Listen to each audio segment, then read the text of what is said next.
Derecho Penal 2.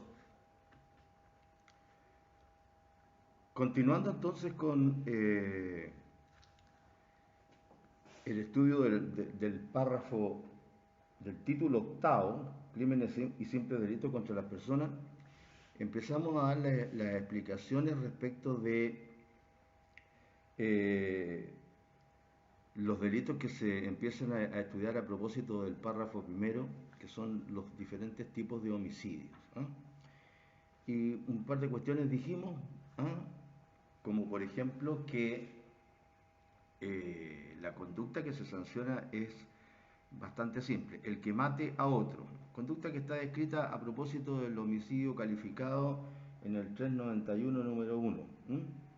En el 391, el que mate a otro, etc. En eso consiste el homicidio, matar a una persona viva. Y a propósito de eso, dijimos que en este párrafo se contenían delitos que atentan en contra de la personalidad física de la persona, y otros que atentan en contra de la personalidad psíquica o personalidad moral de las personas. Entonces, en el primer caso, ¿no es cierto?, estamos hablando de los delitos contra la personalidad física, estamos hablando de los delitos de homicidio, lesiones básicamente, y bueno, el duelo, que vamos a decir algo porque es un delito de peligro, ¿cómo se llama? Y lo que atentan en contra de la personalidad psíquica, psicológica o moral, como uno quiera llamarla, contra ese interior que tenemos nosotros, ¿no es cierto?, que para algunos es la conciencia, para otros es el alma, etc. Se sancionan los delitos de calumnias e injurias. Entonces, iniciamos el estudio con los delitos que atentan en contra de la personalidad física de las personas. ¿Sí? Iniciamos en el mismo orden del código con los delitos de homicidio. Entonces, algo me parece que habíamos alcanzado a decir de cuáles eran los elementos, ¿no es cierto?, para poder matar a un ser humano. Entonces, lo primero que habíamos dicho es que se puede realizar, ¿no es cierto?, la muerte. Tiene que existir la relación causal. Después vamos a hablar sobre los elementos del delito. Pero la muerte se puede causar por acción o por omisión, como otros delitos también, pero hay que decirlo. Entonces, esta acción de matar se puede realizar a través de medios positivos, a través de una acción, o a través de medios negativos, que vendría a ser una omisión. Y como decía, el resultado tiene que ser la muerte de una persona viva. Entonces, ¿cuáles serían los elementos constitutivos? Una acción o omisión, un resultado típico y una relación de causalidad. Digamos algunas cuestiones al respecto, atendido que el homicidio no está definido en el párrafo primero del título octavo. Entonces hay que extraerlos, estos elementos, de las normas relacionadas con los homicidios. Hay que extraer esta conducta de matar a otro. Entonces, se puede matar a través de una acción o de una omisión, que es el aspecto material del delito. La conducta homicida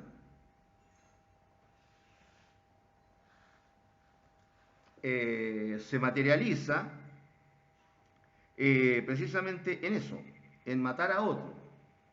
¿Por qué? Porque no se limitan ni los medios ni la forma de matar.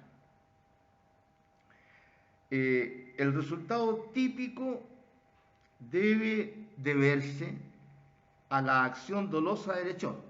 Este es el aspecto subjetivo del delito, como ustedes estudiaron en Penal 1, ¿no es cierto?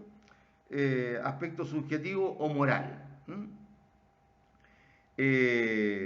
La muerte de la persona, la cesación total e irreversible de sus funciones vitales. Esto lo digo muchas veces porque, como van cambiando, ¿no es cierto?, los estudios y los currículos, etc., esto se estudia donde debe estudiarse, que es en ese ramo que antes, cuando yo estudié, era anual, y ahora es semestral y además es optativo, pero para la gente que quiere ejercer el derecho penal el día de mañana, resulta imprescindible el ramo de medicina legal, creo yo, al menos en los delitos contra las personas, sobre todo los delitos que tienen que ver con lo que estamos hablando, básicamente homicidios y lesiones. Imagínense la cantidad de tipos de homicidio y la cantidad de tipos de lesiones, es decir, de causar homicidio y de causar lesiones. Y por eso que hay que entender bien esta materia. Entonces, cuando se habla de matar a una persona viva, se está hablando de hacerle a esa persona cesar todas las funciones vitales del organismo. Todas las funciones vitales del organismo, que en medicina legal, normalmente cuando uno habla así en general, se habla de la cesación de la función circulatoria y respiratoria, que son las vitales, ¿no es cierto? Pero además de eso se habla del cese de la movilidad y del cese de la motilidad. Motilidad, o sea, de la sensibilidad. No solamente la sensibilidad cutánea, sino que también la sensibilidad cerebral. Entonces, en eso consiste. Porque la muerte, normalmente, o sea, es como, no normalmente, sino que es como ocurre en un centro del organismo humano, de la persona que se muere o que se está muriendo. Pero una vez que empieza la muerte en ese centro, se empieza a propagar por el resto del organismo. Es decir, el proceso de muerte de la célula no es ¡pam!, en un momento determinado, de todas las células, digo, sino que empieza en un lugar y sigue abarcando al resto del organismo hasta que lo completa, a todo el organismo en el sentido de las células. Incluso hay células que siguen trabajando después que se han muerto el resto de todas las otras células, por algunas horas o algunos días, ¿entiendes? Por ejemplo, las células relacionadas con el pelo, relacionadas con las uñas, y siguen trabajando, es decir, y hay funciones que no se detienen hasta el último momento, ¿no es cierto?, de trabajo de esas células. Entonces, de eso se trata.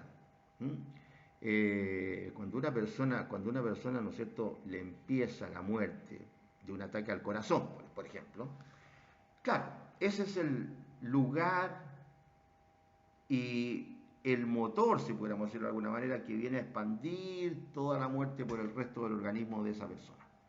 Pero no significa que todas las células de ese organismo se murieron con el ataque al corazón. A eso me refiero. Bien, entonces está el resultado muerte de una persona viva. Y por último, la relación de causalidad entre la acción u omisión y el resultado homicida, ¿no es cierto?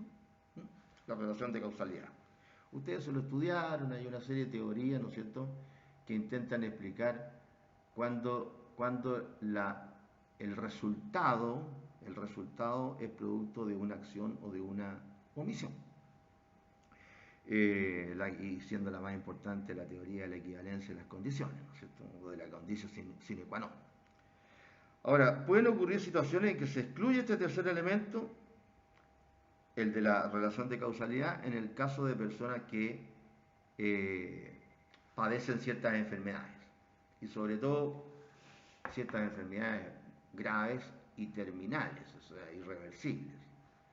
Es decir, en el caso de una persona que está sufriendo un cáncer desde hace un tiempo, y un cáncer terminal, u otra enfermedad parecida, digamos, grave y terminal, entonces, claro, ahí la muerte es producto de la enfermedad, ¿cierto?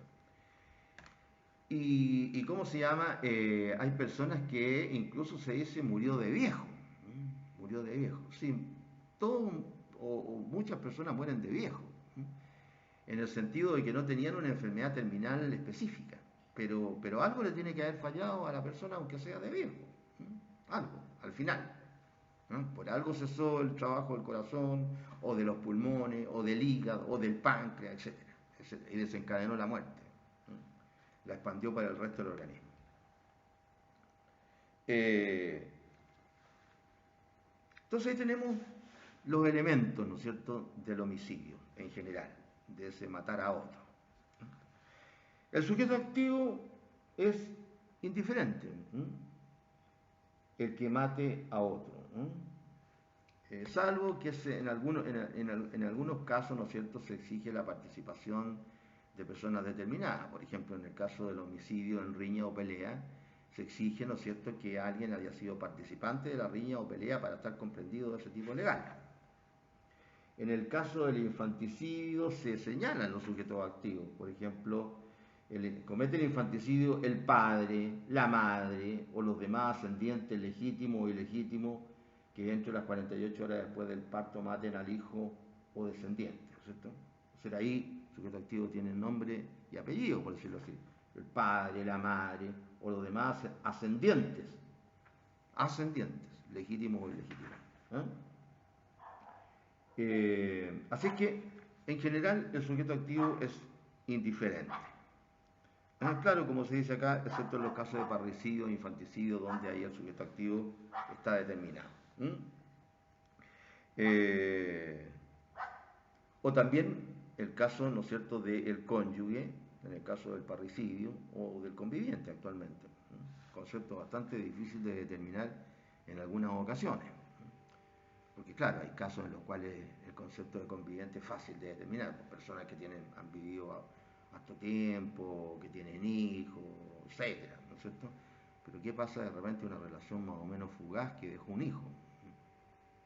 Fueron convivientes, si fue una relación fugaz nomás, pero quedó un hijo, entonces, ¿son convivientes? Bueno, es decir, estar juntos unos días hace una convivencia, una especie de luna de miel hace una convivencia. La luna de miel dura un par de semanas máximo, o si no, ya no es luna de miel. Ya, ¿no? Así que, ¿cómo se llama? Es un concepto que se ha incorporado. También en el caso de los homicidios por omisión, ¿no es cierto? Hay sujeto activo ahí determinado. ¿Quién es? El que tiene, ¿no es cierto?, la posesión de garante. Si no tiene la posesión de garante, no puede cometer un homicidio por omisión. Unas lesiones por omisión, etc. La mayoría de los delitos contra las personas, por omisión. Ahora, ¿qué es interesante en relación con los medios empleados? Los medios empleados. Pero antes de los medios empleados, y a propósito de que hablé de los medios de cómo se llama el que tiene la posición de garante, es decir, ahí estamos hablando, ¿no es cierto?, muchas veces estamos hablando también de los casos de los cuasi delitos, en los cuales hay una conducta voluntaria, lícita o ilícita, realizada con imprudencia o negligencia, que provoca un resultado antijurídico no previsto o previsto, pero no querido ni asentido, habiendo una relación causal entre la acción y el resultado. Así también están los homicidios culposos. Y como dijimos al comienzo, el sujeto pasivo, ya hablamos del sujeto activo, el sujeto pasivo debe ser una persona viva, aunque no reúna determinadas condiciones, como por ejemplo una persona agónica. Y aquí se producen una serie de problemas, en el caso, por ejemplo, de una persona agónica. En el caso de una persona agónica. Ahí, ¿no es cierto?, vamos a tocar de nuevo el tema seguramente a propósito de la eutanasia, la buena muerte, el homicidio por piedad, que muchas veces se realiza por omisión y se ha realizado siempre, debe ser en todas partes del mundo, en los casos en que no está establecido por ley la eutanasia. Eutanasia. Vamos a leer un artículo que tengo aquí hace años de cuando se autorizó la eutanasia ¿cómo se llama?, en Holanda, y después otros países lo hicieron.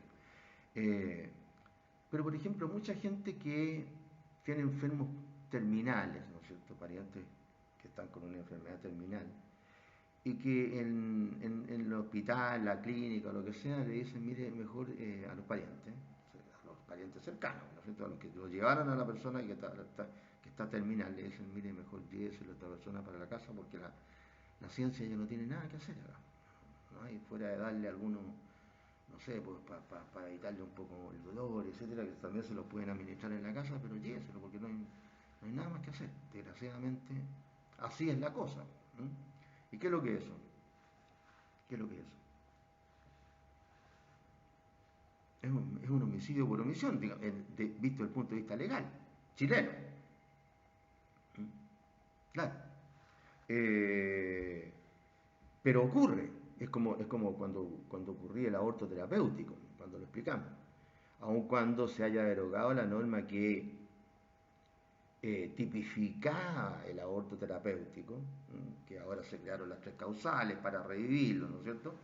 Pero igual se seguía aplicando el aborto terapéutico, porque se interpretaba contrario sensu el artículo que sancionaba al facultativo que practica un aborto, pero que lo hace en contra de su lex artis, lo realiza abusando de su oficio. Entonces, si un médico hace todo lo contrario, es decir, para salvar la vida de la madre o evitarle un grave daño a la salud, le practica un aborto, es decir, mata al feto, porque es inevitable, de hecho así lo reconocen una de las causales que hay ahora, entonces se seguía practicando ese aborto para evitarle la muerte a la madre o ¿cómo se llama? O evitarle un grave daño a su salud. Entonces son cosas que no están legisladas.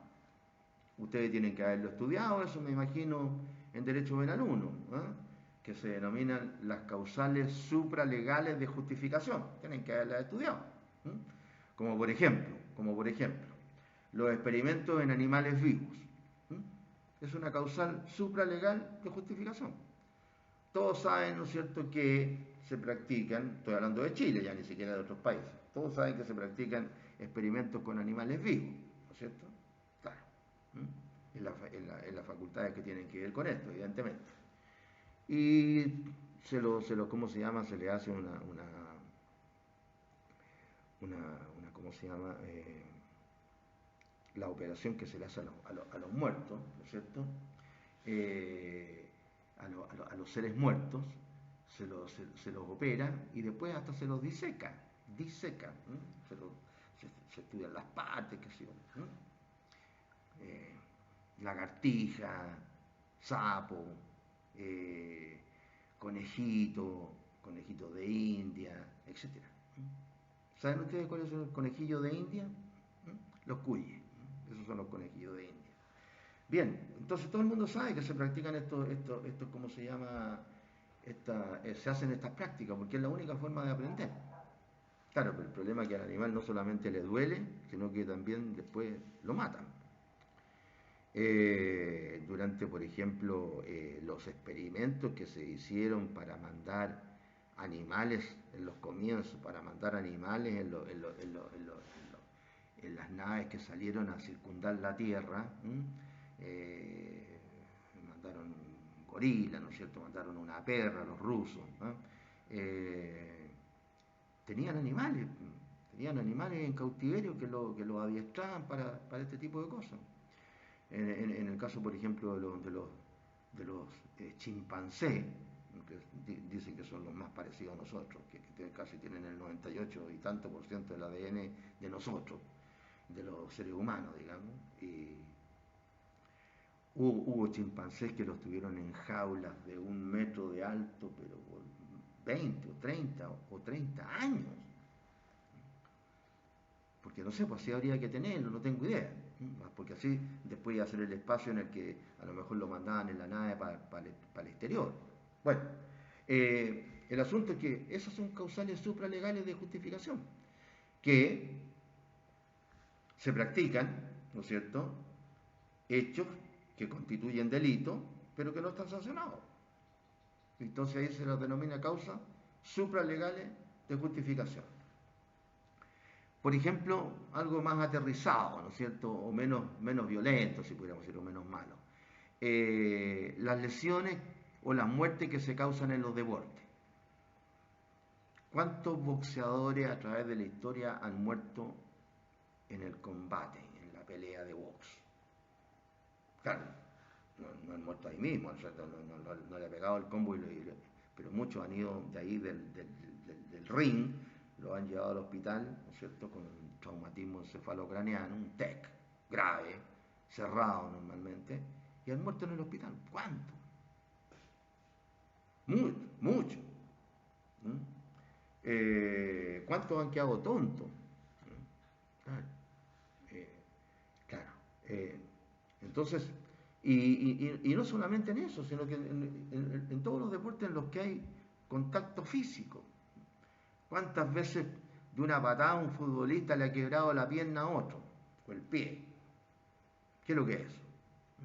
Si yo voy de una patada le quiebro una pierna, un pie, un brazo, la cabeza, lo que sea a alguien, cometo el delito de lesiones graves, porque las quebraduras constituyen lesiones graves. Pero, si se realiza dentro de las reglas del juego, no es delito. Eso es una causal supralegal de justificación. Bueno, y así podemos seguir, ¿no es cierto?, etcétera. Todo esto se supone que ustedes, ¿no es cierto?, lo han estudiado. Lo han estudiado. No lo han leído, sino que lo han estudiado. Bien. Entonces, interesante, hablamos del sujeto activo, el sujeto pasivo, la relación causal, en qué consiste la conducta, que sanciona la ley, el que mate a otro, ¿no es cierto? El resultado típico. Y también es interesante hablar de los medios empleados. Cualquier medio, incluyendo la propia víctima, cuando se le induce al suicidio o a realizar un acto imprudente con resultado mortal, se puede engañar a la persona, ¿no es cierto? Una persona que de repente tiene ciertas deficiencias, o a lo mejor no tiene ninguna deficiencia, se lo puede engañar igual a que la propia víctima, ¿no es cierto?, se mate. Llevar a una persona, ¿no es cierto?, a pasear, qué sé yo, a un lugar en la noche, etcétera, y decirle, mira tú, vamos a sacarte un flash re bueno, decirle, te voy a sacar una foto, a ver, camina hacia allá, y no se da cuenta por las características del lugar, ¿no es cierto?, no se da cuenta la persona que hay un precipicio. Un precipicio no tiene por qué ser del porte del monte Everest, tener 9.000, casi 10.000 metros de altura. Basta con que tenga, no sé, 5 metros, 6 metros, ¿para qué decir si tiene 10, 20 o qué sé yo? Y entonces mientras se da, no, échate un poquito más atrás, qué sé yo, ¡pum! Para sacarte la foto y ¡pum! Cae al precipicio. Y como va desprevenido, cae mal, pues cae de espalda seguramente, porque va echándose para atrás. ¿No es cierto? Eso no solamente se le puede hacer a una persona que tiene algún problema mental, sino que también se le puede hacer a una persona que está en sus cabales.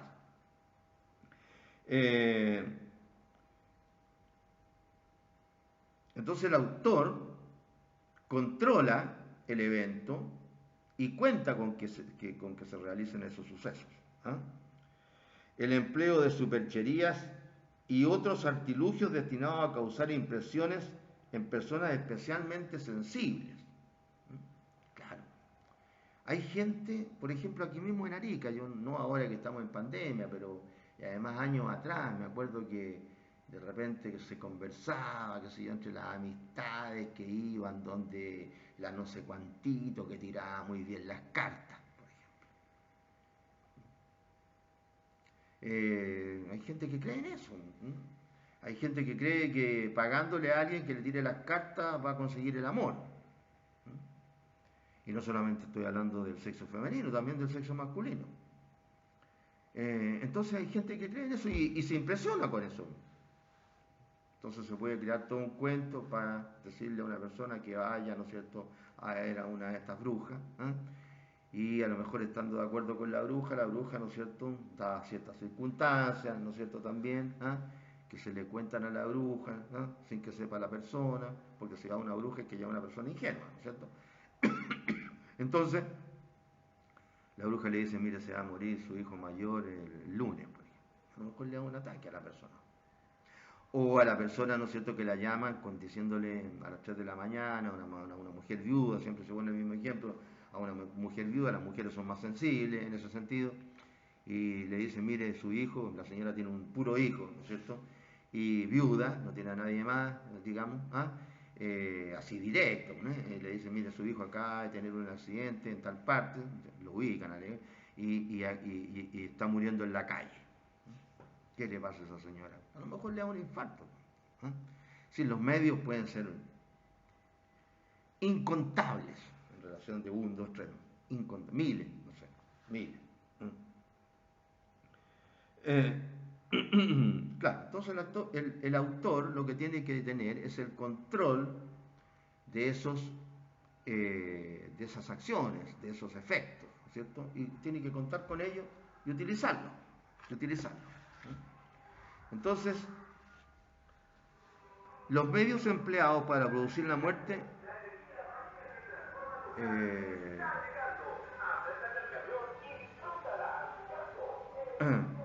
los medios empleados para producir la muerte pueden ser físicos o morales. Perdonen que lo interrumpa. Fíjense que en la ley del tránsito se sanciona el hecho de tocar la bocina. O sea, si de repente ustedes están manejando en un apuro, por ejemplo, en un apuro, la ley del tránsito, ¿cómo se llama? La ley de tránsito lo sanciona si usted toca la bocina para avisarle a alguien de que no cruce. Pero acá, si escuchan así un tremendo bullicio, es igual que en los barrios de ustedes, que pasa a Gasco, a Bastille, a todo chancho, haciendo la propaganda. Fuera de toda la propaganda de la televisión. Sí, porque así no hay fiscalización de estas cosas. No sé si escuchan.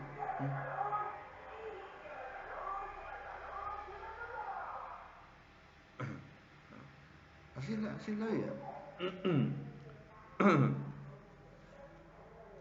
Entonces el que va con la propaganda todo chancho, si uno le dice algo, le puede contestar, sí, pero estoy trabajando. Y bueno, yo también estoy trabajando. Estoy haciendo la clase. Bien, así es la vida, jóvenes. O así estamos. Pero esto hace mucho tiempo, antes de la pandemia. Antes de la pandemia. Que pasan por la misma universidad, dándose vuelta cada rato, qué sé yo. Bien, entonces los medios empleados para producir la muerte pueden ser físicos o morales, ¿no es cierto? Es decir, no tangibles,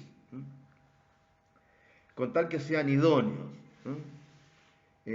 Todo lo que causen el resultado típico, es decir, la muerte, son aptos, son aptos.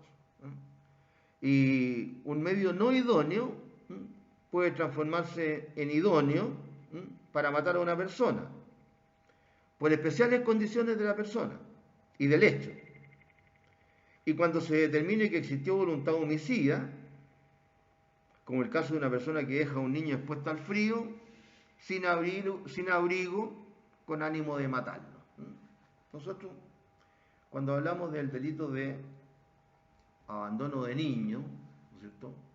Abandono de niño, hablamos de que si la intención del autor, del actor, del sujeto activo, es abandonarlo, entonces se lo va a sancionar como autor de abandono, con los diferentes resultados que pueda tener, ¿no es cierto? Pero si la intención es matar al niño, entonces se lo va a sancionar como autor de homicidio, ¿no es cierto? Y vimos ahí también que el abandono puede realizarse de dos maneras, ¿no es cierto? Llevando al menor al lugar y dejándolo a un lugar y dejarlo abandonado, o yéndose el autor del lugar donde está con el menor y dejándolo allí abandonado. En los dos casos, ¿no es cierto?, si se trata de un menor va a tener consecuencias bastante graves para el menor, como la de que pueda morir, que es lo que estamos hablando. Entonces, bueno, los medios físicos son tantos, ¿no es cierto? Cuchillas, pistolas, revólver, escopeta, cañón, etcétera, ¿no es cierto? Empujones, combo, patada en la cabeza, etcétera. Los medios físicos son innumerables. Así que, bueno, ustedes podrán, ¿no es cierto?, hacerse la idea de una lista, si quieren, de medios. Pero los medios morales son aquellas que oran psicológicamente sobre la víctima, como ya contamos el caso de alguien que llame, ¿no es cierto?, a una viuda y le cuente una noticia trágica de su hijo, del único hijo que tiene, por ejemplo, ¿sí? Y le cause, ¿no es cierto?, una emoción tan fuerte que le provoque un infarto y se muera la señora. Ahí hay un medio moral, una sorpresa, una impresión desagradable, malas noticias, etc. Ahora, el problema de estos medios morales es la prueba, es la prueba. Pero no por eso, eh, no pueden utilizarse. Es decir, una cosa es que a uno le prueben en juicio, ¿eh?, que utilizó ese medio moral para matar, y otra cosa es que realmente lo haya hecho así, con ese medio moral. Porque ¿cómo se llama? Cuando uno estudia un poquito medicina legal, un poquito, ¿eh?, se da cuenta de que el homicidio perfecto, ¿sí?, así como se dice, no hay crimen perfecto, eh, pero si uno ve la cantidad de crímenes que quedan sin resolver, bueno, deberíamos decir que hay crímenes perfectos, porque no están resueltos. Pueden decirle, no, pero es que no se ha encontrado esto, bueno, lo que sea, pero hay crímenes que han ocurrido hace muchos años y no se han resuelto. Aquí mismo en Arica, cada cierto tiempo salía por lo menos en el diario La Estrella, así como una especie de recordatorio para la policía ariqueña sería, creo yo, además, ¿eh?, diciéndole, mire, fíjese que aquí tenemos por lo menos estos casitos de crímenes que ocurrieron en Arica y todavía no se resuelven. Ya deben tener fácil 20 años, algunos más. En algunas ocasiones creo que ustedes mismos ya se lo han nombrado, una niña indigente, joven, que vivía cerca de los matorrales, ahí donde, con todos otros indigentes, ahí cerca del campus Velázquez. Claro, ahora está todo más construido, qué sé yo, ¿eh?, donde se construyeron ahí la parte más cerca del río, donde se construyeron ahí el supermercado, qué sé yo, esos terrenos, antes había matorrales, qué sé yo, ¿eh?, la desembocadura del río, ahí que hay debajo del puente, ese que hay ahí, al llegar al mar. Bueno, ahí mataron, porque quedó establecido que fue la acción de terceros, o sea que hubo un homicidio. Mataron a una joven y hasta el día de hoy, ahí está. Ahí está. Una persona que la misma familia dice que era indigente, ¿no es cierto?, entró a la cárcel de Hacha, ¿no es cierto?, y en la cárcel de Hacha se perdió. Imagínense qué cosa más curiosa, se perdió una persona dentro de una cárcel. Estoy hablando en sentido figurado, ¿eh?, porque unos dicen que salió de la cárcel, otros dicen que no salió nunca de la cárcel, y acá no estamos hablando de la época de dictadura, que eso, nada que ver con eso. Ya esto lleva, no sé, tiene un apodo, y es bien famoso el apodo de este pobre. Y es desapareció. Otro, de los que me acuerdo así, sin pensar mayormente. Entonces, hay muchas formas, a propósito de los medios morales, para matar. ¿Eh? A una persona se la puede matar amarrándola y amarrándola de cierta forma para que no deje huella y echarle agua por la boca, por ejemplo. Y después ir a tirarlo claro, no va a tirar al mar porque va a tener agua salada y a lo mejor lo que tiene en el estómago, es agua dulce, agua para beber. ¿Eh? Perdón, un segundito.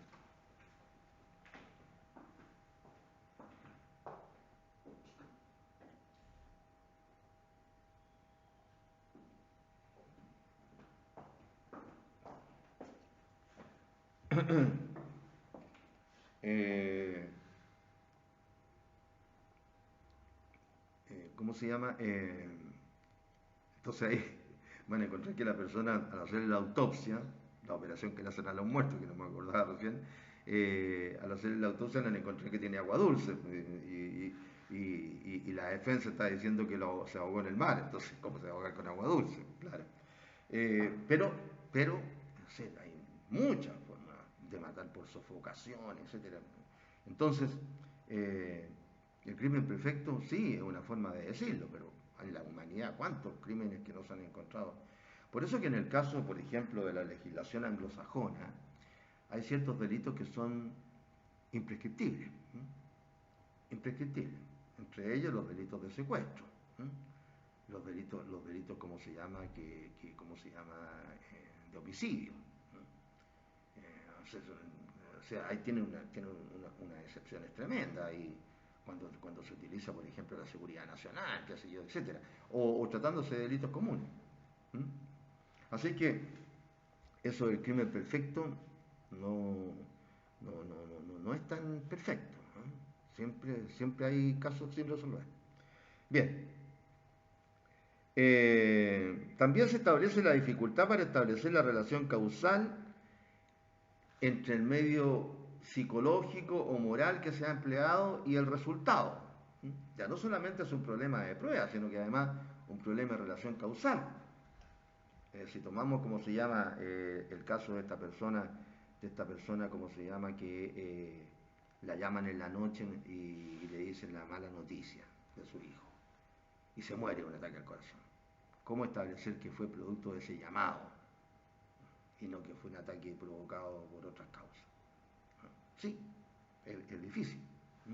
Es difícil establecerlo, pero de que puede ocurrir, puede ocurrir. Y también de que ese medio moral, digamos, psicológico, fue el que causó la muerte, el resultado. Entonces, no hay que confundir el hecho de que pueden utilizarse estos medios morales o psicológicos y la prueba. Son dos cosas, no diré distintas porque están relacionadas, pero no quiere decir de que no existan, de que no se puedan utilizar. Imagínense si se puede utilizar hasta la propia víctima para cometer un homicidio, como les decía adelante. Si se crea todo un escenario, ¿no es cierto? Hace una trama el que planeó la muerte, como el caso tan simple que le coloqué yo, llevándolo en la noche, diciéndole, oye, tomémonos una foto acá, qué sé yo. Entonces primero sacame la foto tú y yo sé, como yo conozco el terreno, me pongo de noche, me pongo un poquito más adelante del precipicio, ¿no es cierto? Ya, entonces después cuando te toca a ti, entonces tú le decís, córrete un poquito para el lado de allá porque aquí salís más, utilizando a la propia persona. Entonces se pueden utilizar estos medios psicológicos. El miedo, por ejemplo. Gente que le tiene miedo a lo extraterrenal. Más que a lo terrenal. O sea, no quiere decir que la gente no tenga miedo que lo salten hasta en su casa. Pero también le tiene miedo a lo extraterrenal. O sea, al demonio, a Drácula, qué sé yo. ¿no? También. Porque de que hay emociones que las causan hechos que son inexplicables muchas veces. ¿no? Es decir, existen, uno se da cuenta que existen cosas que no tienen explicación. Entonces no estoy hablando de los ovnis, porque si de repente aparece un ovni uno piensa, bueno, esto a lo mejor, no sé, pues viene de otra galaxia, de alguna parte, pero de algo tangible, pues se mueve, qué sé yo, se mueve raro, pero se mueve. Y no ese tipo de cosas, sino que de cosas de otro mundo. ¿no? Claro, depende de la gente, depende del estado de ánimo también de la persona. ¿no? Depende del estado de ánimo. ¿no? Depende de lo que le haya ido pasando en su vida. Tanta cosa que le puede estar ocurriendo a la persona. Entonces, esa expresión, el que mate a otro, esa expresión general del artículo 391, el que mate a otro y no esté comprendido en el artículo anterior, bueno, pero eso es para definirlo respecto a los otros tipos de homicidios, el que mate a otro, es tan amplio que autoriza para incluir a estos medios psicológicos, estos medios morales, estos medios psicológicos. Por lo tanto, debemos concluir que sí proceden en el homicidio, estos medios morales. Estos medios morales.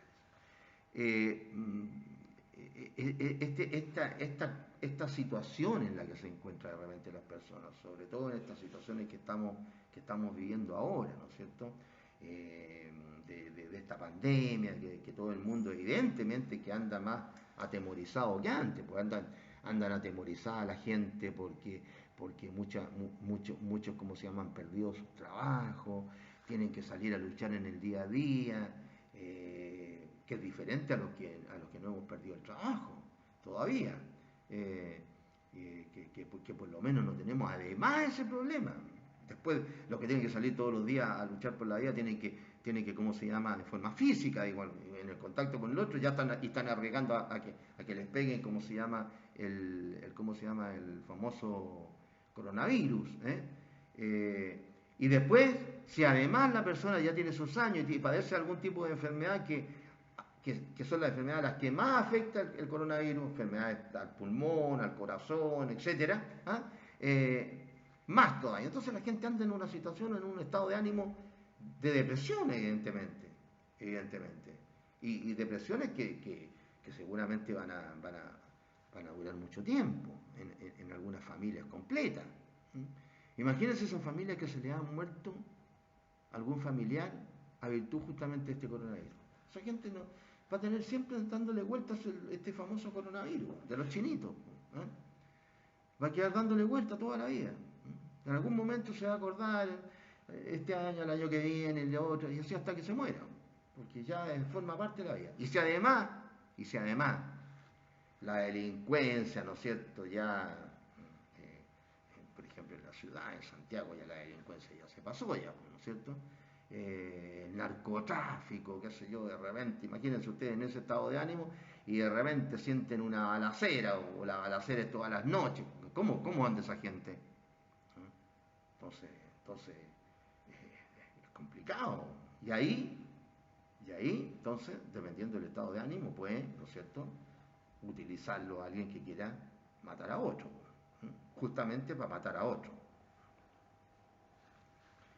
Ahora, salimos, ¿no es cierto?, de los elementos objetivos del tipo penal, la acción y las modalidades de la acción en general. El elemento subjetivo es la voluntad de matar o animus necandi, que se llama. Es muy importante porque permite diferenciar el homicidio voluntario de otras figuras penales con resultado de muerte, como por ejemplo el homicidio preterintencional y el cuasi delito de homicidio. ¿No es cierto? Si averiguamos bien cuál era la voluntad del hechor, vamos a ver que hubo un homicidio y no un homicidio preterintencional que se sanciona de otra manera, según la fórmula que ha inventado nuestra jurisprudencia. Se aplican, ¿no es cierto?, las normas del concurso ideal, y se diferencia también el homicidio del homicidio preterintencional, ese tipo de homicidio que vamos a ver a continuación, que junto con otros que en los que se produce primero una acción dolosa y después la muerte. El resultado es consecuencia de una acción culposa, es decir, hay una combinación de factores ahí en donde, ¿no es cierto?, hay que darle una sanción. Pues no es lo mismo, ¿no es cierto?, sancionar a unas personas que estaban peleando en un balcón, al que le pega un combo muy fuerte a uno y lo saca del balcón y cae al vacío el otro y se mata, pero la intención del que lo mata era pegarle y causarle lesiones, ¿no es cierto?, de los combos, y no tirarlo al vacío y matarlo. Es decir, el resultado de muerte es consecuencia, ¿no es cierto?, de algo que no previó el autor y que debió haber previsto, así como el otro contendiente. Bueno, esa es otra situación que se produce. Entonces, por eso que es importante averiguar ¿cómo se llama?, la intención, en este caso, ¿no?, la intención de matar. Eso es lo que tiene que quedar claro.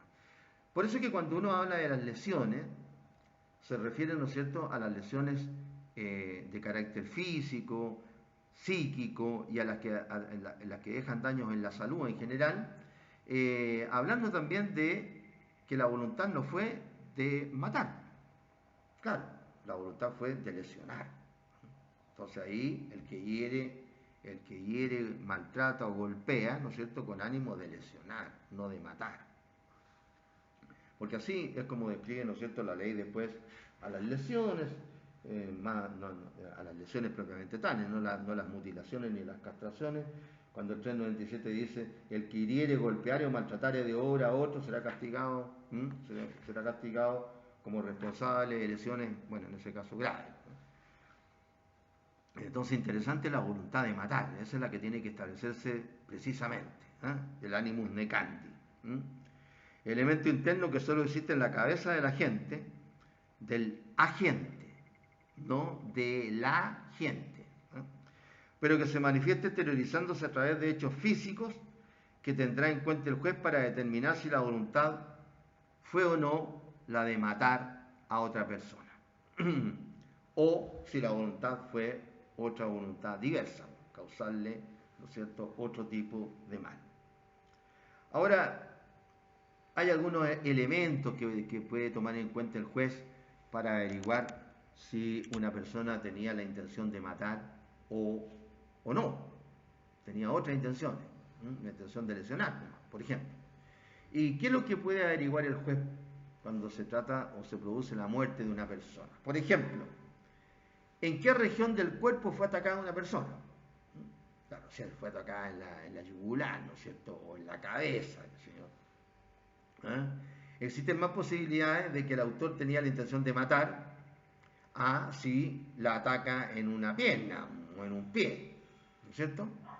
Claro, también puede morirse la persona a lo mejor desangrada, si la ataca en una pierna o un pie, pero existen menos posibilidades de decir, mire, parece que aquí lo que hubo fue un homicidio, digo, desde el punto de vista del juez. Después, la relación entre el ofensor y la víctima. Claro, si un amigo, ¿no es cierto?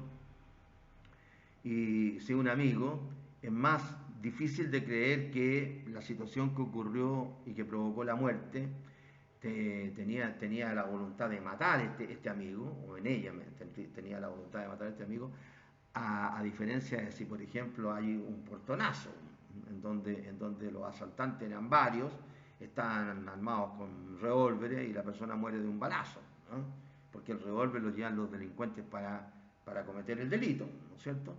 Y murió de un balazo la persona. Bien.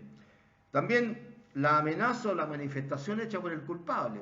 Claro, a lo mejor, ¿no es cierto?, se trataba de personas que tenían graves dificultades entre ellas, ¿no es cierto? Y a lo mejor una había amenazado a la otra con que la iba a matar, esa amenaza la había hecho de tal manera que otros hayan tenido conocimiento de ella. Y en el caso hasta de si se cometió el homicidio con un arma de fuego, ¿no es cierto?, hay que distinguir el calibre, ¿no es cierto?, y la distancia desde la cual se disparó. Claro, pues si se le dio un balazo con un revólver o una pistola de un calibre pequeño, como podría ser un calibre 22, sí, también puede provocar la muerte, pero existen menos posibilidades a que, ¿no es cierto?, se le pegue un balazo a alguien con una Magnum, una pistola Magnum, o que es la que usaba un actor de la televisión cuando hacía el personaje, Clint Eastwood, que hacía un personaje, un detective, que usaba una Magnum, que era como un revólver, que pegaba un balazo, que lo tiraba para atrás al Clint Eastwood. Claro, o otras pistolas muy poderosas que se llaman una Glock. Claro, ahí uno, si hay alguno de estos elementos, ¿no es cierto?, armas de fuego, que la bala que expulsan puede atravesar una muralla. Entonces, si puede atravesar una muralla, imagínense ustedes si puede atravesarle el pecho a una persona, o una pierna, le vuela la pierna. Y si le vuela la pierna, se va a sangrar la persona igual. O sea, si no lo llevan en un minuto a la sala de operaciones. Claro. Así que el juez tiene elementos para averiguar si se trató de un homicidio o de unas lesiones, desde el punto de vista de la voluntad que tuvo el hechor. El hechor. Bien.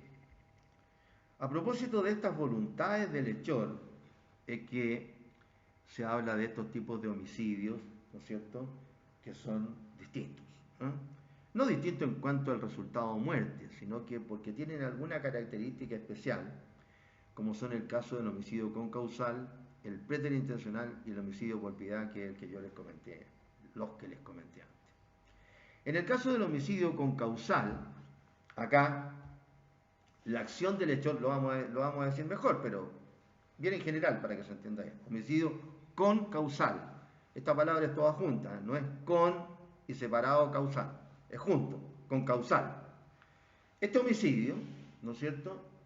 O mejor dicho, en este homicidio la acción del hechor o del autor no basta para producir el resultado muerte, sino que hay una condición que puede ser anterior en el momento o posterior a la acción del autor, que es la que provoca el resultado de muerte con preeminencia a la acción del autor.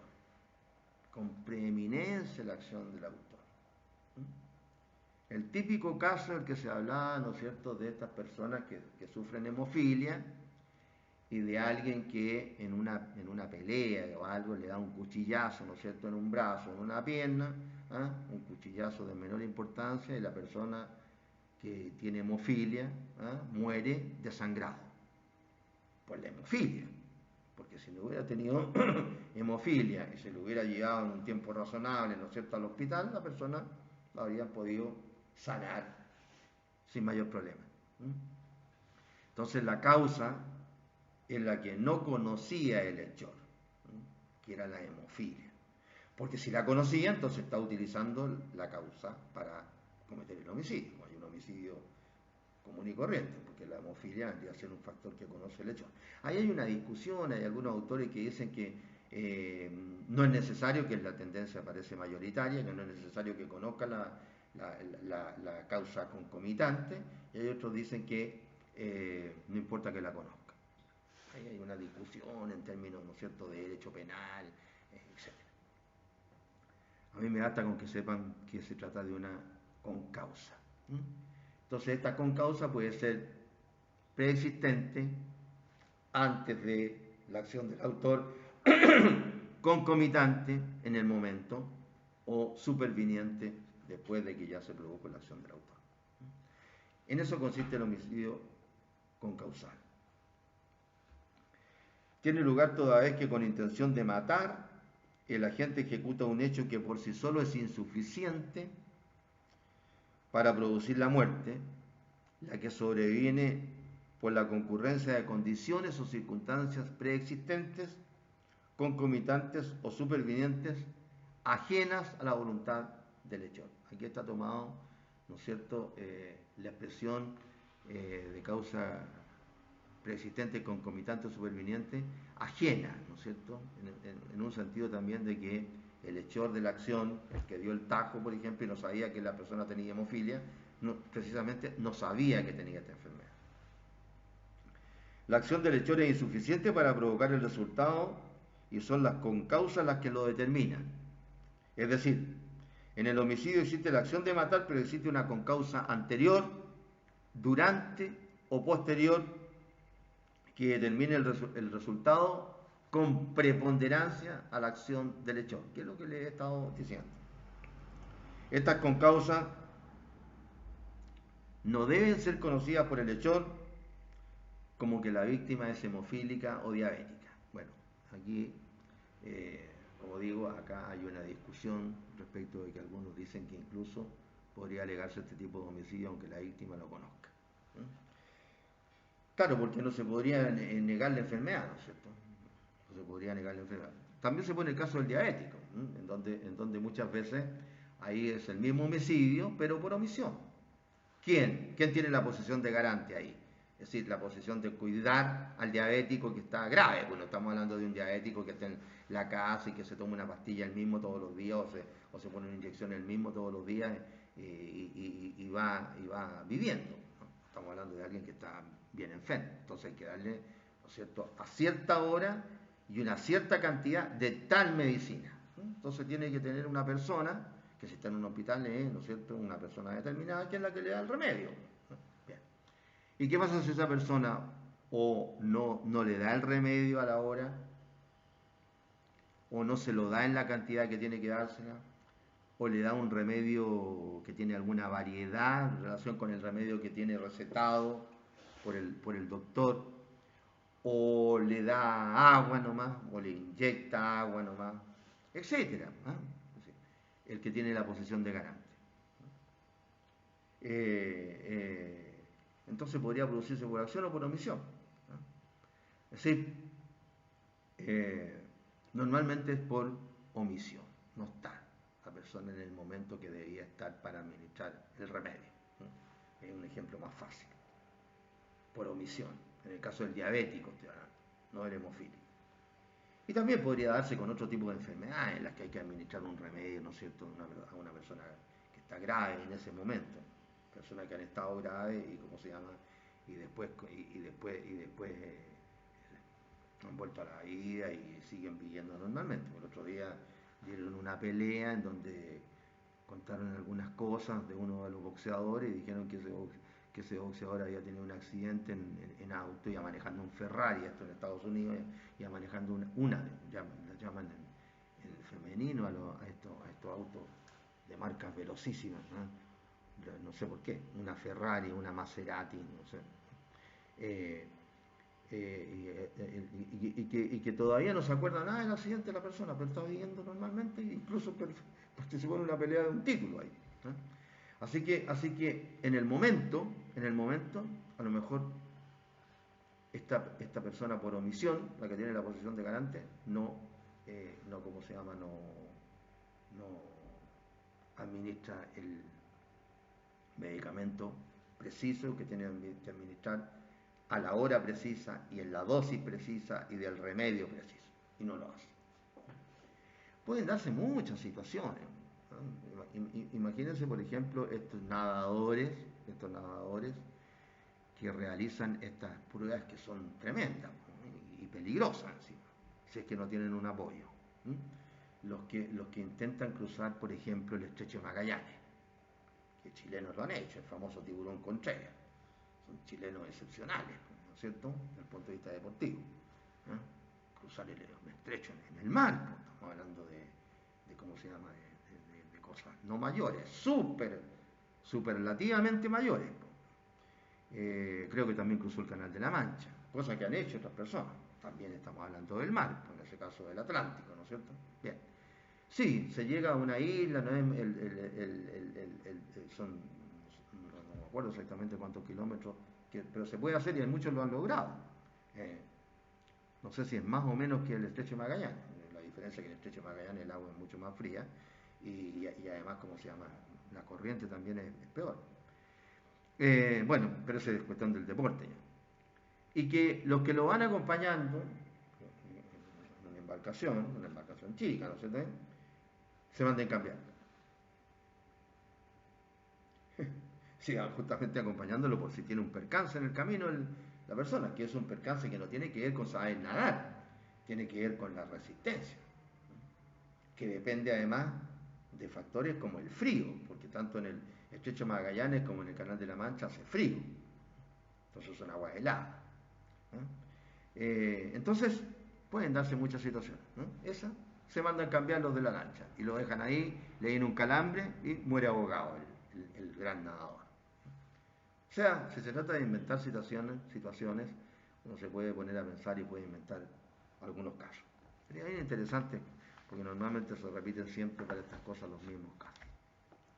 Entonces, ¿cuáles son los requisitos del homicidio concausal? Primero, la voluntad de matar. Es la voluntad de matar la que lo diferencia del homicidio preterintencional, como lo vamos a ver ahora. Porque en el homicidio preterintencional, primitivamente la persona tuvo la intención de causar lesiones, como en una pelea, por ejemplo, y provocó la muerte. O tuvo la intención de matar al feto, como el que quiere provocar un aborto, y terminó matando al feto y a la madre. Es decir, al principio hubo voluntad no de matar. En segundo lugar, la muerte debe provenir de la acción combinada de los medios empleados por el hechor y de determinada concausa. En tercer lugar, la concausa debe ser conocida del hechor o no conocida del hechor. Aquí es donde hay discusión, así que se puede tener, esta discusión la crea la doctrina, así que aquí cualquiera puede opinar que sí o que no. La concausa debe ser independiente del hecho inicial, del hecho criminal. Claro. Por ejemplo, en el caso de la hemofilia, la persona padece una enfermedad, ¿no es cierto? Y el otro, y el hechor le da un cuchillazo en una pelea a la persona. Después, y por último, la concausa de actuar en forma determinante, pero no actuar sola. Claro, si actúa la pura concausa, entonces ahí no sé si al diabético le da un ataque de diabetes y ¿cómo se llama? Y la enfermera no llegó,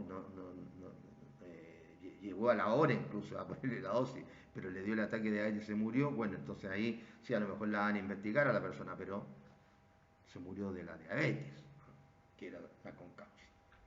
Bien, entonces pasamos al homicidio preterintencional. ¿Cuándo hay homicidio preterintencional? Cuando el agente, el hechor, el autor, queriendo dañar la integridad personal del otro o la salud del otro, le causa la muerte. Le causa la muerte, no obstante.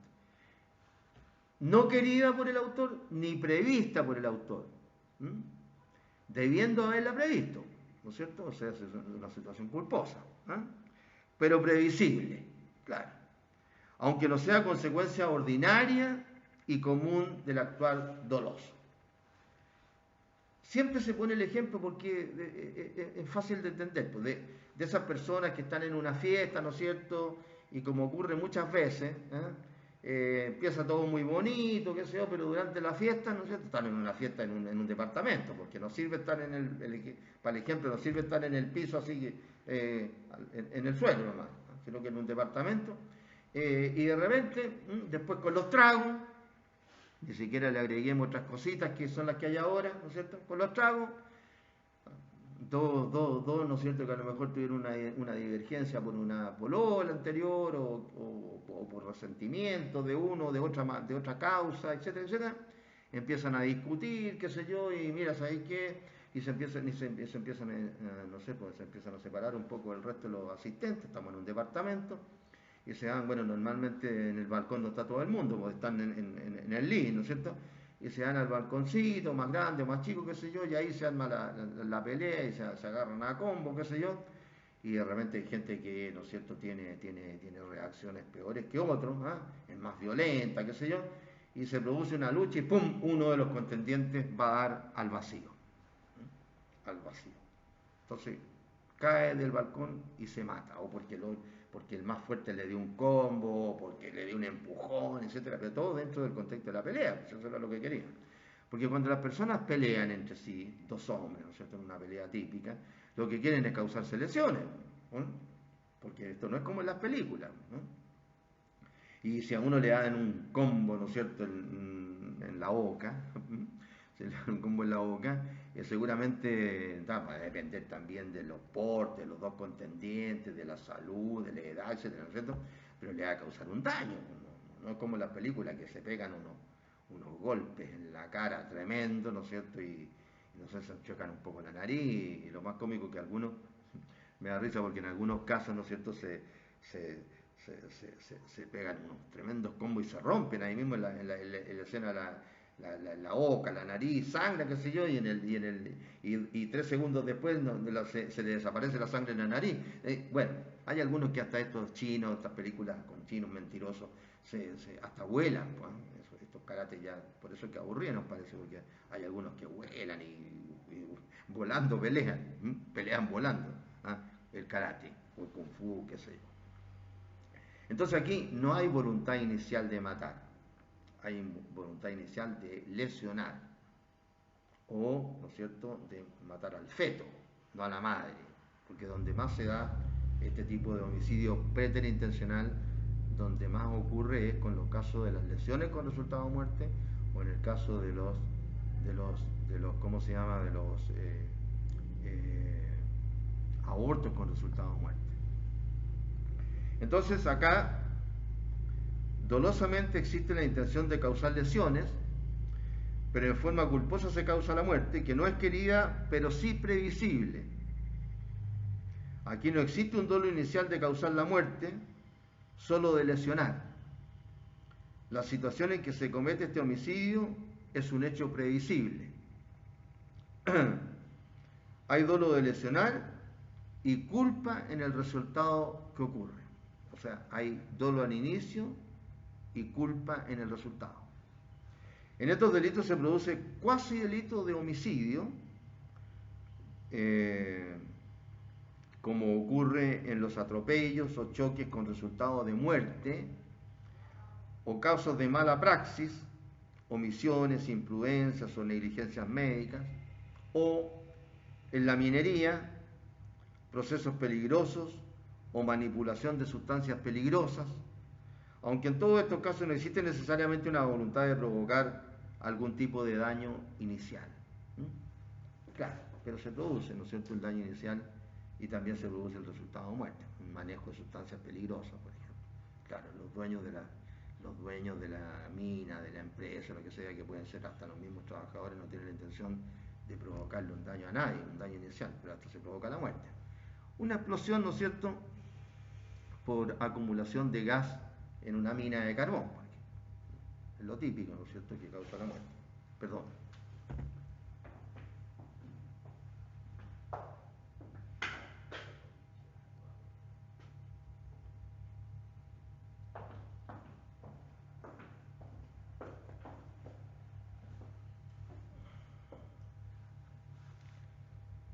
Entonces, ¿cuáles son los elementos del homicidio preterintencional? Primero, la intención o ánimo de lesionar, como dijimos, no hay ánimo de matar, y esto lo distingue de la figura del homicidio concausal. En el homicidio concausal, a lo mejor tiene la intención de matar, porque si están peleando con una cuchilla, también puede ocurrir el homicidio con una cuchilla y le causa un daño en un brazo, en una pierna, a lo mejor no tenía la intención de matar en el homicidio concausal, pero como era homeofílico, se desangra. Pero también puede que haya tenido la intención de matar. Pero si le da un cuchillazo en el brazo y se queda ahí, bueno, es difícil. Entonces ahí actúa la concausa de manera independiente. Pero acá no, acá hay intención de lesionar al inicio, en el homicidio preterintencional. El actor tuvo intención de lesionar y provocó la muerte. En el homicidio concausal su intención se dice que generalmente fue matar, pero la muerte no fue la resultante inmediata y directa de su acción, sino de la concurrencia copulativa de ésta y de determinados factores o concausas. En el homicidio preterintencional la muerte resulta exclusivamente de los medios empleados. En el homicidio concausal la muerte resulta como resultado de los medios empleados y de las concausas, que actúan además de manera determinante en el resultado. Y por último, el homicidio por piedad, o también llamado eutanasia.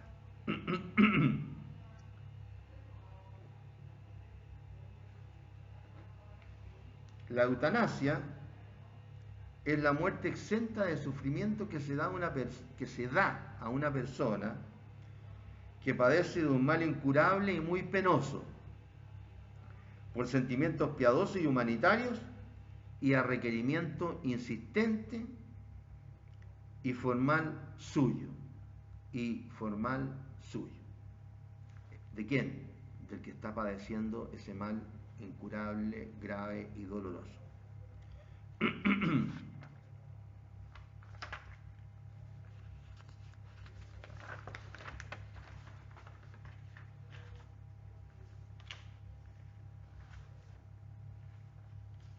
Estaba buscando un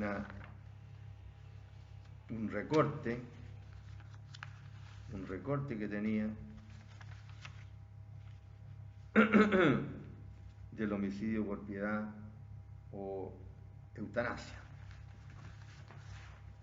Acá lo encontré. Es cortito. Imagínense que este recorte es de el 30 de marzo del 2002. Claro, como yo estoy haciendo Derecho Penal del año 1996 en la escuela. Este salió en marzo del 2002, estábamos en Velázquez en esa época. Y es a propósito de Holanda. Es cortito, así que lo voy a leer. Dice: Eutanasia entra en vigencia. La Haya, agencia AFP. Holanda se convertirá el lunes, estamos hablando del 30 de marzo del 2002, Holanda se convertirá el lunes en el primer país del mundo que reconoce la eutanasia como un acto legal, aunque sometido a estrictas condiciones con la entrada en vigencia de la ley adoptada en abril de 2001. O sea, la ley se había dictado en 2001, pero para que entrara en vigencia en 2003, en Holanda. La ley holandesa estipula que los médicos pueden practicar la eutanasia a condición de que respeten ciertos criterios estrictos. El médico debe tener la convicción de que se trata de un pedido manifiesto por el paciente después de profunda reflexión. O sea, debe pedírselo al paciente y el médico tiene que meditar si procedería o no a aplicarle la eutanasia. O sea, ahí lo que dirá es si no hay ninguna chance de poder solucionarle el problema al paciente. El paciente debe estar en una situación médica sin salida, y padecer sufrimiento insoportable. Esto se tiene muy en cuenta, esto de padecer sufrimiento insoportable. Nadie sabe, ¿no es cierto?, cómo nos va a tocar la muerte, los que no nos toca de una manera accidental, o sea, los que hemos llegado a viejos y no nos hemos muerto en un accidente, que eso le puede pasar a una persona joven también. Pero nadie sabe cómo le va a llegar la muerte. Entonces, de repente hay enfermedades que, cuando están en etapas terminales o menos terminales, son como se llama, muy dolorosas, muy dolorosas.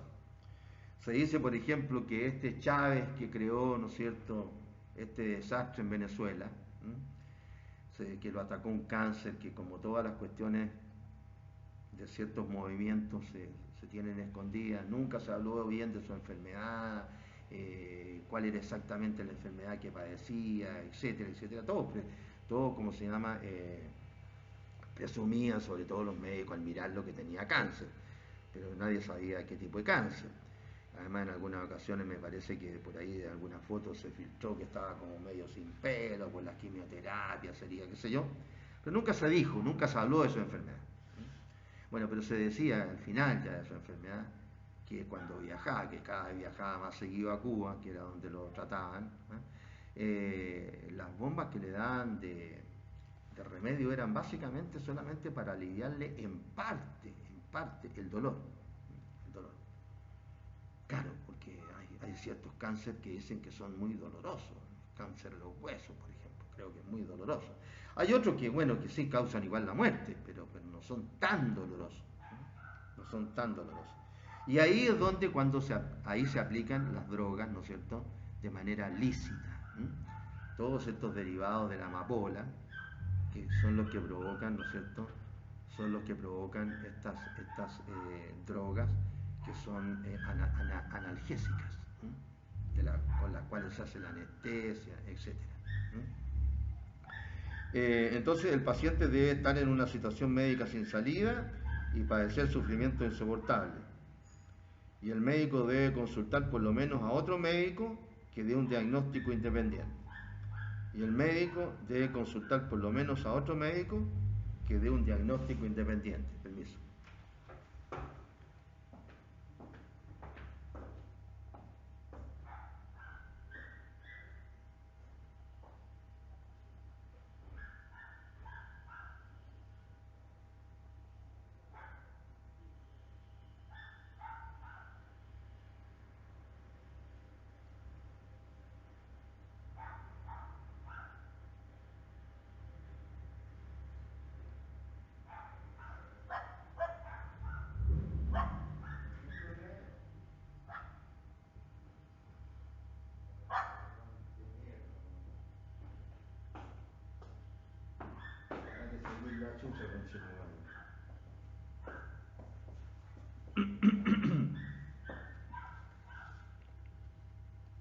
Es entonces una causal de justificación, el ejercicio legítimo de un derecho, en la eutanasia.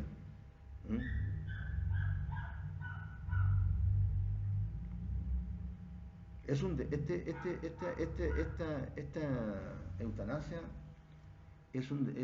constituye un debate ya de hace mucho tiempo, ¿no? Incluso algunos escritores se han referido a ello, ¿no? Como Francis Bacon,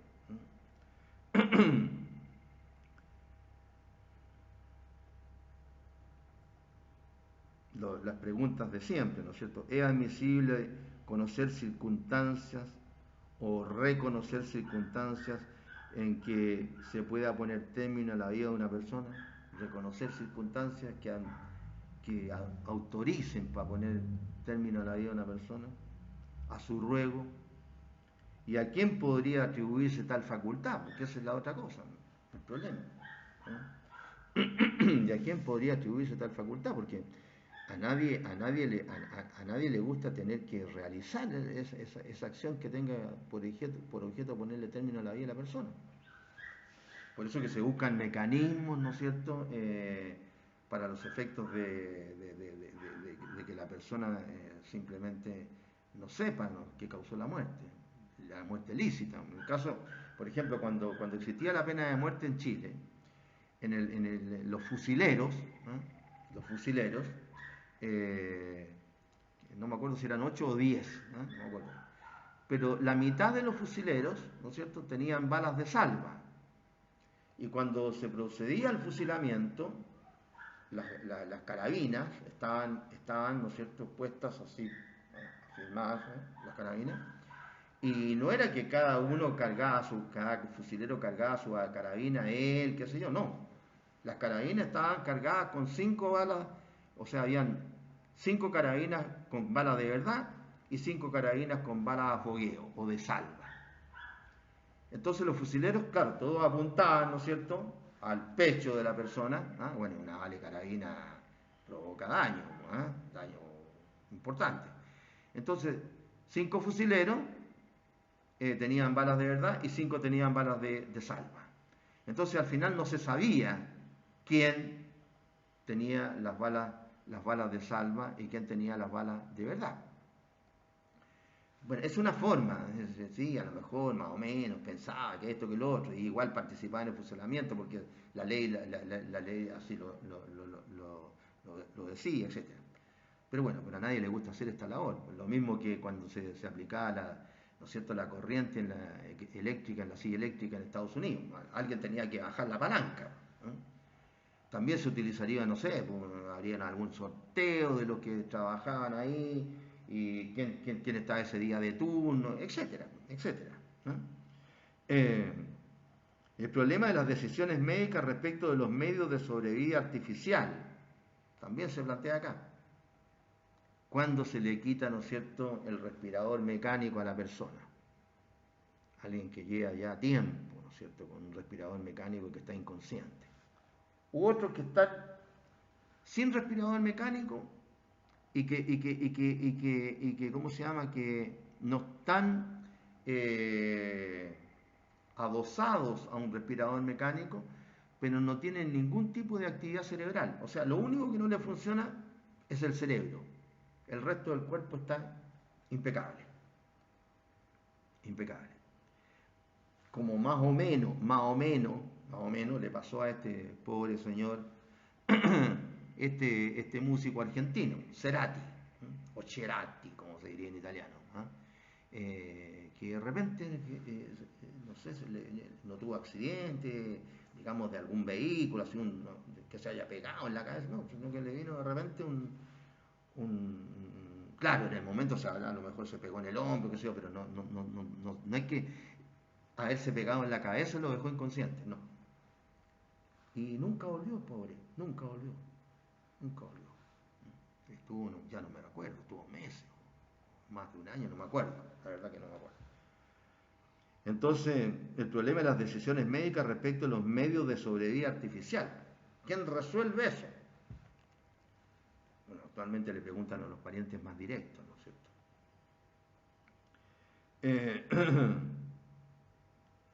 El problema de la eutanasia activa y el problema de la eutanasia pasiva, que es el que les comenté al comienzo de la clase, que cuando le dicen a los parientes, mire, hay algunos médicos que son medios poetas, le dicen, mire, por la persona que está enferma. Le dicen, mire, esta es una velita que ya se está apagando, así que mejor llévesela para la casa. ¿No? Es medio poético, ¿no es cierto? Pero le están diciendo, mire, ya no hay nada más que hacer. No hay nada más que hacer. Y se han inventado cosas, por ejemplo, ese actor que hizo de Superman, Reeves era el apellido, no me acuerdo el nombre, se cayó el caballo, hacía equitación, se cayó el caballo, se dobló acá, esto que es tremendo, y quedó cuadrapléjico. Cuadrapléjico. Vivió años ahí en una silla, qué sé yo, de una manera, daba conferencias, no podía ni hablar. Y murió esperando una medicina. Él mismo aportaba para los estudios, qué sé yo, y no alcanzó. Otras personas, ¿no es cierto?, utilizan otros médicos, medios, los que tienen hartos medios económicos, utilizan otros medios, ¿no es cierto?, para ver si pueden sobrevivir. Bueno, pero es difícil cuando ya, ¿no es cierto?, la naturaleza para algunos y cómo se llama la religión para otros, ya dice que hasta aquí llegó esta persona. Entonces, lo interesante es saber más o menos cuáles son las exigencias para que podamos hablar de un homicidio por piedad. Que son las que señala este artículo que les acabo de leer. En primer lugar, debe tratarse de una persona que padezca una enfermedad grave e incurable, lo que además le tiene que acarrear un gran dolor, sufrir dolores. Porque hay algunas personas que están con una enfermedad incurable, pero los dolores que sufren son menores o con los anestésicos que le suministran los médicos, los puede ir llevando. Pero hay otros que no, como les contaba el caso del expresidente Chávez. En segundo lugar, la muerte se produce a requerimiento insistente de la persona que sufre el mal. Claro, tiene que ser así. Tiene que haber un requerimiento de la persona que sufre el mal. Eso es muy importante.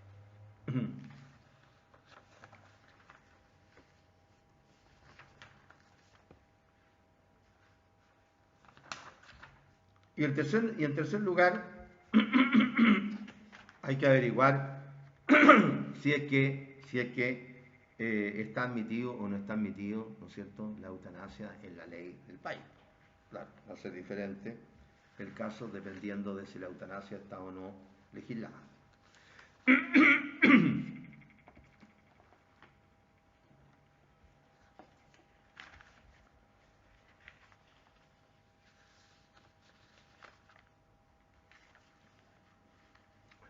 Un segundito, voy a tomar un poco de agua.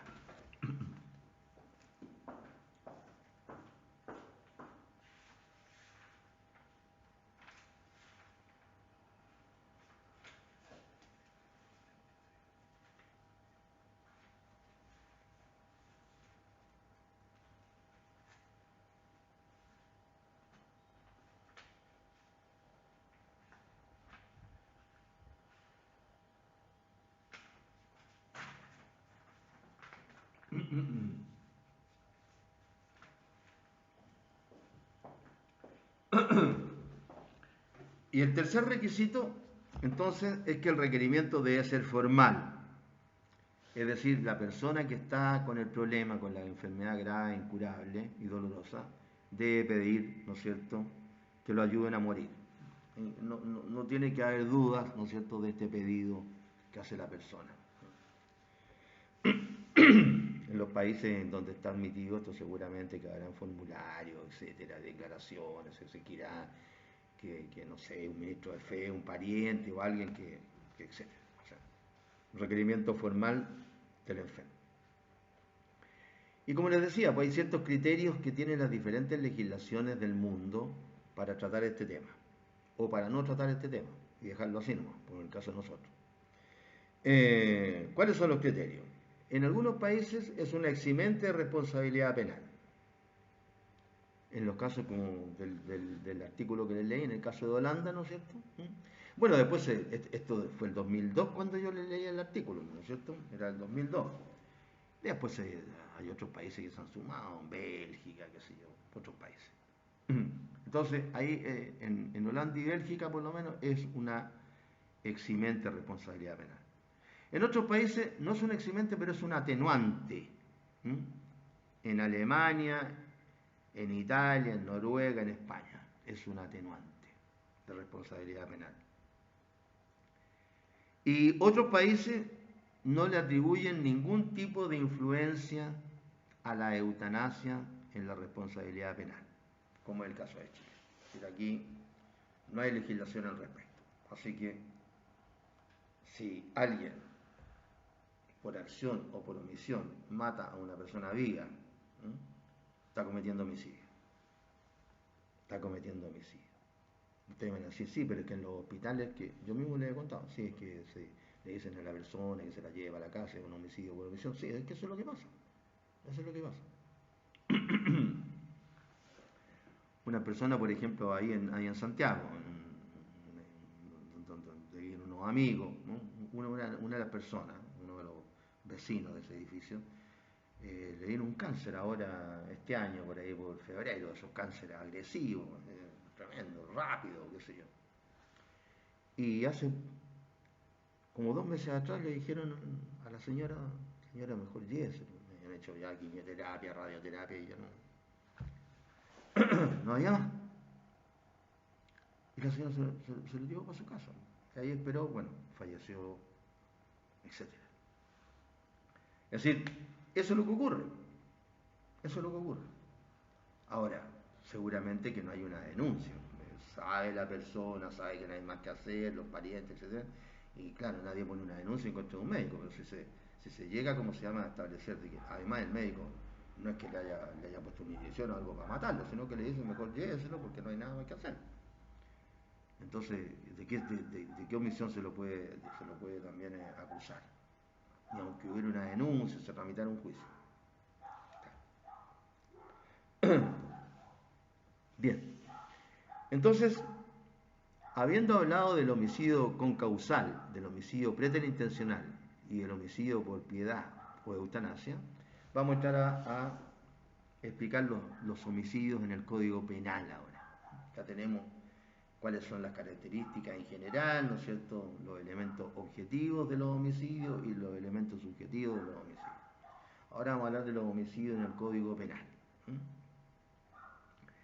El Código, como lo dije al comienzo, distribuye las figuras delictivas que constituyen diversas modalidades de homicidio en orden decreciente de gravedad.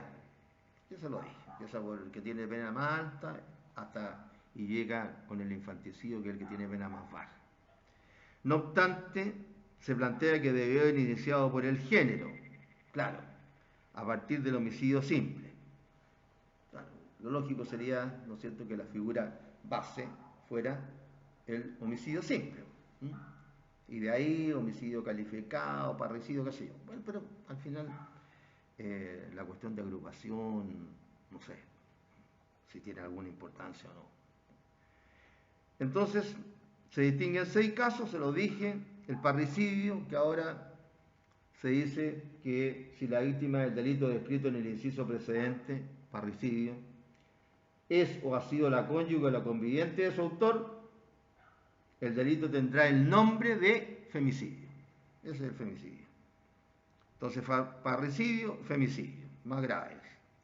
Después el homicidio calificado, el homicidio simple, el homicidio en riña o pelea, el auxilio al suicidio y el infanticidio, como yo les manifesté al comienzo. Entonces deberíamos empezar a estudiar, ¿no es cierto?, en el mismo orden que tenemos acá en el código, ¿no es cierto?, en el 390, ¿no es cierto?, el parricidio, que es el primero que establece la ley.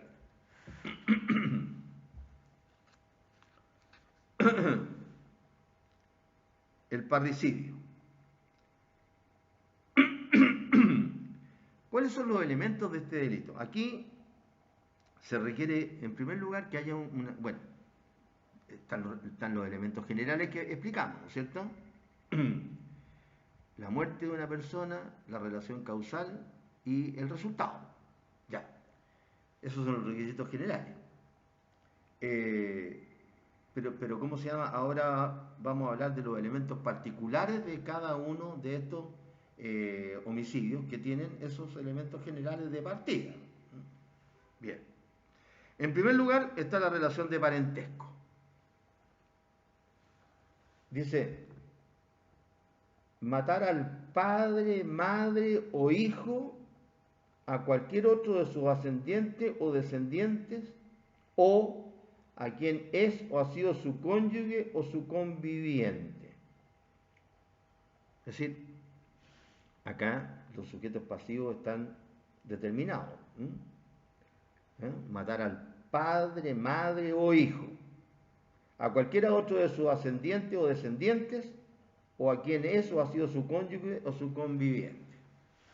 Es decir, para los efectos del parricidio, que si es la víctima cónyuge o eso ha sido conviviente, ¿no es cierto?, se equiparan. Da lo mismo ser cónyuge o conviviente para los efectos del parricidio o femicidio. Da lo mismo. Entonces hay una relación de parentesco. Ahora no se habla del parentesco legítimo o ilegítimo. Antes se hablaba de eso desde que se modificó la ley, ¿no es cierto? El parentesco, entonces acá es un parentesco consanguíneo, consanguíneo. No importa si hay o no relación de matrimonio. Segundo, conocimiento de dicho vínculo. Es algo parecido al caso del incesto. No se olviden ustedes que ahí se sancionaba al que, conociendo las relaciones que lo ligan, cometa incesto con tal o cual, ¿no es cierto?, pariente consanguíneo. Acá algo parecido. Tiene que saber la persona que está matando a quien es su padre, su madre, hijo o cualquier otro ascendiente o descendiente. O a la cónyuge o a la conviviente, o cónyuge o conviviente. Tiene que saberlo. Si no, entonces no cometería parricidio. También puede darse la situación de lo que hablábamos en el caso del incesto, que tiene que conocer las relaciones que lo ligan. Acá utiliza la misma frase la ley, conociendo las relaciones que los ligan.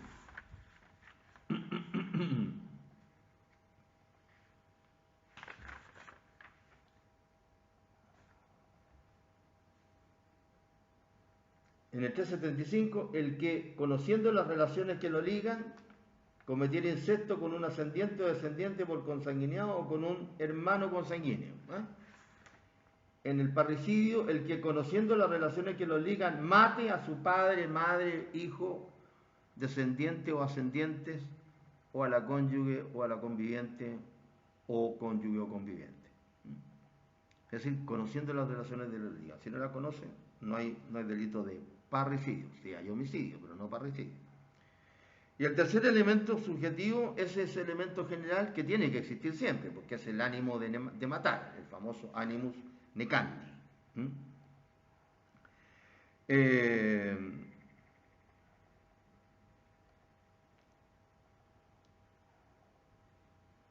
Entonces, el primer elemento es la relación de parentesco, o la unión conyugal. Entonces es bien clara esa relación de parentesco, que tiene que ser consanguínea.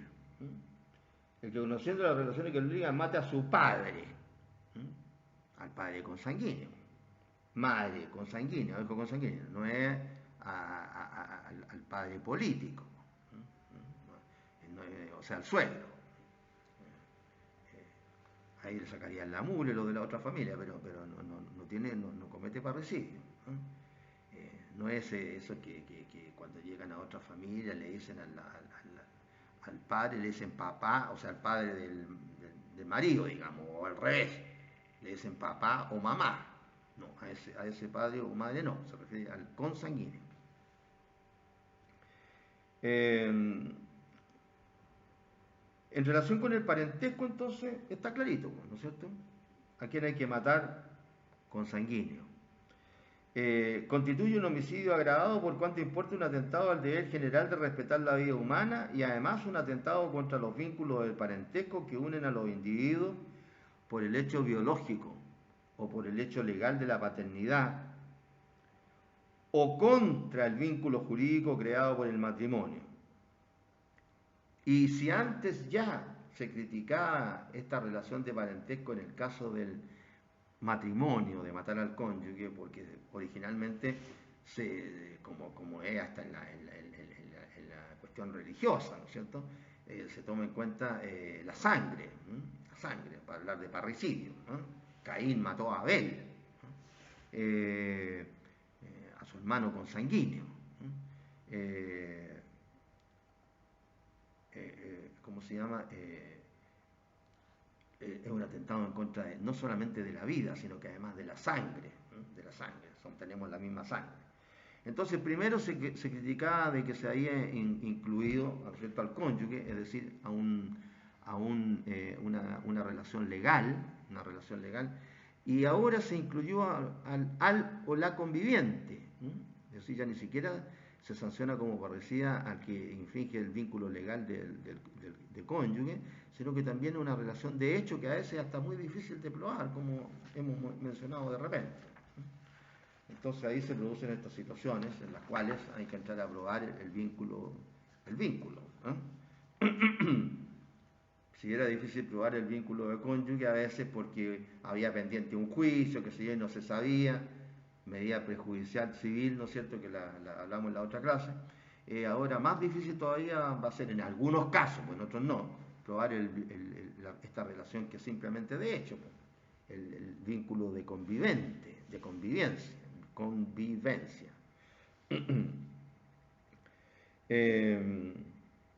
Entonces, respecto al vínculo matrimonial, el matrimonio es producto de un contrato.